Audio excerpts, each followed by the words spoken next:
Hi, I'm Kathleen Cabatay. And I'm Luro Bramos. And we're gonna do a Compatibility test.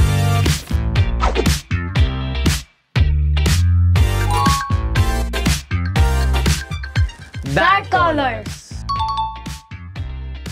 Mahilig po ako sa mga dark kasi parang nakaka-attract po silang tingnan pag dark. Tsaka pag mga light color po, like ilaw, ganun, eh medyo masakit po sa mata ko, tsaka nakakasilaw po, ganun. And kaya naman po dark din yung sa akin kasi yung mata ko po is may astigmatism. So, yung tama po ng light sa mata ko is kalat talaga. Like, Kaibang sakit. nag-overflow sa mata ko yung liwanag pag sa ilaw. Kaya, yun, I love dark colors. Beach! Gusto ko po yung napaka-peaceful lang and yung ano po, yung sound wave sa mga tabing dagat. Ang sarap po sa tenga. Sa akin po ay, kagaya po yung sabi ni Luro, napaka-peaceful po kasi talagang tingnan at pagmasdan ng beach. Tsaka ang ganda pong pakinggan ng mga waves ng dagat tsaka ng alon. And yung pong talagang tanawin, napakaganda po. Ang attractive at tsaka parang ang sarap sa mata. Yun. Rock! Pop music. So, hindi po ako masyadong mahilig sa music, pero mas nagaganaan po akong makinig ng tunog pag yung mga rock music like that. And sa naman po, gusto ko yung soft lang sa tenga. And like, mga chillax lang. Cut! Gaya-gaya ka. Pusa po talaga. Kasi bukod sa cute na talaga kasi tingnan. Lalo na pagtatabihan mo matulog tapos yung mga something na ginagawa nila na parang abnormalities para sa akin. Yun, ang cute lang. Ang cute po kasi ng pusa, tsaka feeling ko, basta cute po sila. Tapos ay, pag po tumatabi sa akin, parang ang lambing-lambing po nila. Tsaka madami po akong pusa sa bahay. And ayoko po ng aso eh. Si Wako, sino pa nga ba yun? Si Sophie, si Adap, at saka si Nala. Yun, 4 po sila. Yung isa po namatay, si Nala the first. Nala the first. Nagkaroon ako ng pusa before. Si Lutang. Lutang. L-O-U-T-A-N-G. Lutang. Lutang. Parang pinanggalan mo sa'yo. Di ako napapusakan kasi naman. Oo, Kaya naman. naghihiram lang ako Sa amin kasi ayaw din ni mama ng pusa, pero nagpipilit kami. Minsan, ninera ko pusa nito. Uy, hindi naman ako. Ay, hindi ba? Sorry. Visual. Auditory. Visual lang. So, ayan po, mas nakakatuto po ako sa visual kasi mahilig po akong yung sa mga pagbabasa po, mas nakakaano po ako doon. Like, ayun po. I hate reading. Hindi, mas gusto ko kasi talaga reading. May dami po talagang sequence na lutang ako lagi. So, kailangan ko po talaga makinig. Minsan, nagsasearch pa ako sa YouTube para lang matutunan yun. Hindi naman sa, pero gano'n na nga. Mas nakakaintindi ako sa reading kasi lagi ako lutang pag yung nagtuturo. Ano po yun? Like that. Tapos mas nabawi ako pag yung nagre-read na talaga ako ng mga nakapag-aralan. Ano po sa nagtuturo? Outdoor. Indoor ako. Hindi ako mahilig sa mga outdoor activities like yung mga outdoor, mga larong mga sa labas yun like that. Tapos yung mga pupunta sa labas yun. Hindi po ako mahilig. Parang nasa bahay lang po talaga. Gala ako. Po ako dun. So, before pa naging cyclist ako. Kaya kung saan po talaga ako nakakarating. And mas gusto ko po sa outdoor kasi yung hangin po, natural, sarap sa balat. Yan lang. Ay, sana. At also po pala, athlete ako. Kaya napapa-outdoor po talaga. Yung kay, basta mga drama ni, Nina Sara, Nina... The one and only, Insidious. Napakaganda na. Napaka-detailed yung jump scare, unpredicted. Ayoko. Hindi ko kaya yung horror. Baka ako umirit ng umirit doon. Okay lang yun pag nadun ako. No. Kalma. Chat! Cool. Cool ka. Cool. Bakit cool? Kasi gusto ko na-express yung sigaw ko. Sumisigaw po talaga ako. Sa akin po ay chat kasi mahilig po talaga ako sa chat. Kasi lagi po akong walang load kaya hindi po ako makakapag-call.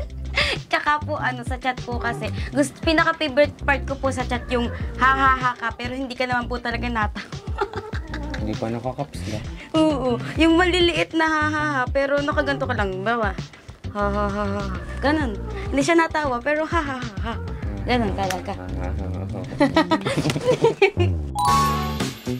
Spontaneous. Spontaneous po kasi kapag ako talaga biglaan, halimbawa inakit ako, sasama agad ako, di ako nagpaplano, hindi ko kung may pera ba ako, ba't ako sasama, may ganito ba ako, parang ganun, basta biglaan, basta inakit ako, go lang. Tsaka kapag may mga ginagawa ako talaga, pag naisipan ko, yun lang, hindi ako nagpaplano, ginagawa ko agad. Saan ako sa impronto, be? Same. Lalo na pag wala magre-report sa room. Same. Ako na to. Same. Wala nang kodigo, ay bla bla. Wala nang kodigo. Tapos ito pa malala. Halimbawa, pag sa room namin nagkaakitan, sige lang, go lang ako. Kahit wala akong alam, go lang ng go. Go lang ng go. Utal na ako. Go lang ng go. Kasi huwag na magplano. Serving God. Parehas po kami. Parehas lang.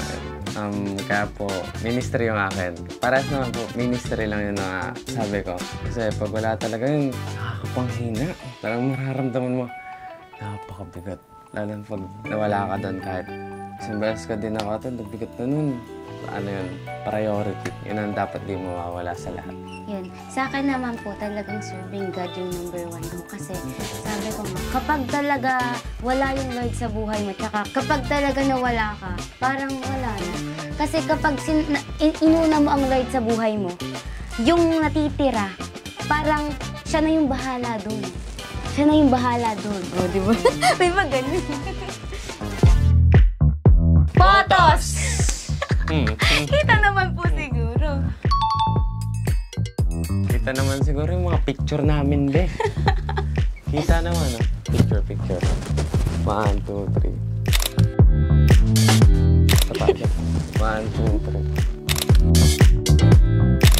3. Oh, yan. Ang gagaya ka ng pose. Oo. Yan. Kita naman po siguro sa mga post ko sa FB, post ko sa Instagram, puro photos. So, mahilig po talaga ako sa photos. Kung papansin niyo yung account ko, puro aesthetic yun. Yes! Aesthetic! Aesthetic lahat yun. Ang comment ko lagi doon. ng hindi maganda sa mata ko. Ang comment ko lagi dati sa tanda ko, lagi itong comment na ay, Manang stop decor! Ayun. Sa arte. Kuya, itigil na natin to. Kuya, itigil na natin to. Kuya, stop na! Yeah, like that, Ano na? Kalma tayo. Night person! Napakaganda ng buwan. Lalo na pag full moon talaga siya, tapos sobrang parang naka-zoom in yung buwan, tapos dagdag mo pa yung cloud sa gabi, tapos sobrang lino. Ang ganda niya, lalo na sa tabing dagat pag nangyari. Yan, so ako po kasi night person kasi hindi lang po masyadong halata, pero sobrang fun po ako ng buwan. Yung utak ko, kapag gumagawa ko ng mga assignments, ay talagang mas gumagana pag gabi, pag madaling araw, ganun. Yun. And also po, as same po kaya sa kanya, hindi pa ako gumagawa ng assignment sa umaga. Yes. Lahat po talaga sa gabi. Parang mas ang daming karga ng utak mo, tsaka mas may buhay ka. Buhay yung utak mo pag gabi. Like ang sipag-siping gumanon. Tapos ang madami ka talagang naiisip pag gabi. Cooking! Kahit taga-kain lang ang ambag ko, cooking. Cook po ako sa amin, sa bahay namin. Ang sarap talaga magluto. Hindi ko alam kung bakit. Mas gusto ko magluto kaysa kumain. Pagluto mo. Later. So, akin po ay cooking. Minsan po ako yung nagluluto sa bahay, nag-experiment po ako. Pero mas gusto ko po ang kumain. Kumain ng luto. Extrovert. Siyempre, extrovert ako. Gusto ko yung extrovert din. Kasi nga, para makasabay sa trip ko. Tsaka para sabog pag magkasama kami. Pero siyempre nga, di ba? Kapag minsan naman yung mga ideal, hindi talaga natutupad. Introvert po. Kasi parang yung matahimik nila. Ko na sa tahimik. Natahimik na ba ako? Natahimik na ba ako? Tahimik ka na. Ayan. Paano maging tahimik? Diba? Pak. Hindi ko kaya.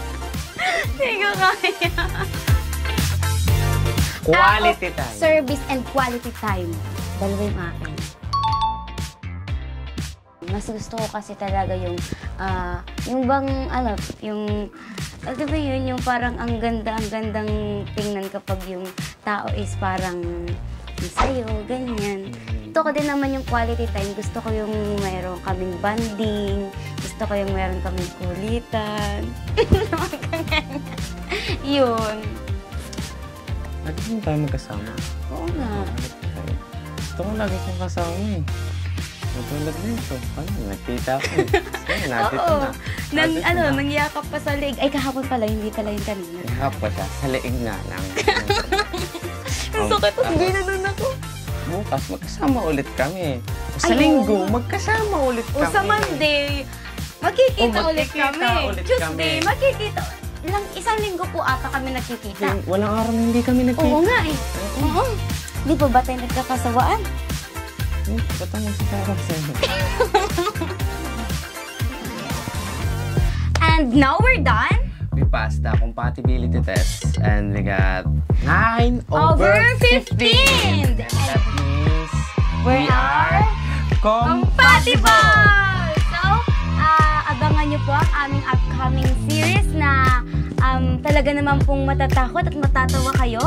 Ang Scream, ito po ay horror comedy series at abangan nyo po ako doon as Glidel. Ako naman po doon, si Jerome na talaga. Hindi kami nagkakasama. Yes, magkasama naman kami. Kami maghihiwalay. Hindi kami magkakahiwalay. Bakit kami maghihiwalay? Bigyan nyo kami ng rason. You can follow us on our social media account here. And that's all for today. Thank you for watching on Grekensa Entertainment. Don't forget to like and subscribe. Pakiclick na rin ang notification bell para updated kayo sa bago naming ilalabas. Bye-bye!